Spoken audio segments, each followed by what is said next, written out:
And tonight, local hospitals are among those reacting to Governor Mike DeWine's reopening plan. Romney Smith has details about what they're saying.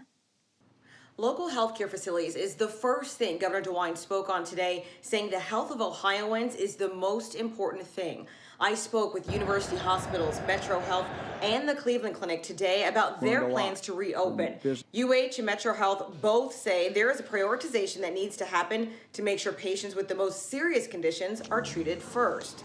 A follow-up from an abnormal mammogram or a cardiac or heart catheterization procedure because of symptoms may not have gotten those procedures. They're urgent but not emergent.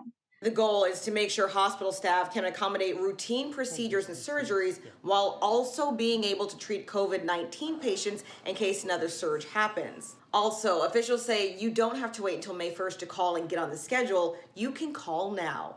Romney Smith, 3 News.